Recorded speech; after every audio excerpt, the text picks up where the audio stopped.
IELTS এর ক্লাসে ঢুকবো টাস্ক এবং 2 আপনাদেরকে তে দেখাবো এখানে কি আমাদের হচ্ছে। সবচেয়ে ইম্পর্টেন্ট পার্ট আসসালামু কোনটা? আলাইকুম। ওয়ালাইকুম সালাম। আচ্ছা, এই হচ্ছে আমাদের আইএলটিএস ক্লাস। এখানে বিভিন্ন জায়গা থেকে এক একজন স্টুডেন্ট এখানে আসছে, তারা কেউ স্পোকেন করছে, কেউ আইএলটিএস করছে এবং আপনারা অনেকেই জানেন এখানে আমাদের ডে কেয়ারেরও ব্যবস্থা রয়েছে, স্পোকেন এবং আইএলটিএস দুটিরই, যেখানে আপনারা থাকা খাওয়ার ব্যবস্থা সহ পাচ্ছেন যারা ঢাকার বাহির থেকে আসছেন।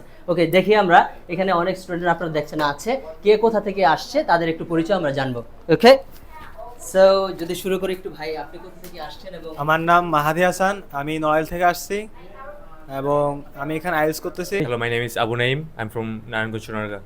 আসসালামু আলাইকুম, আমার নাম সৌরভ হোসেন, আমি ফরিদপুর থেকে এসেছি এবং ঢাকা ইংলিশ কেয়ারে আমি আইএলটিএস করতেছি এবং এখানে আইএলটিএস করে আমি আমার খুব ভালো লাগতেছে, কারণ এখানে আমি আমার মন মতো টিচার পেয়েছি এবং আমি খুব সহজেই আমি অনেক কিছু শিখতে পারতেছি। আসসালামু আলাইকুম, my name is Faruk, I am from Sirajganj. আমি এখানে আসছি আইএলটিএস কোর্স করার জন্য ঢাকা ইংলিশ কেয়ারে, এবং আমি শর্ট টাইমের মধ্যে এই কোর্সটা শেষ করতে পারবো, আমার দীর্ঘ বিশ্বাস।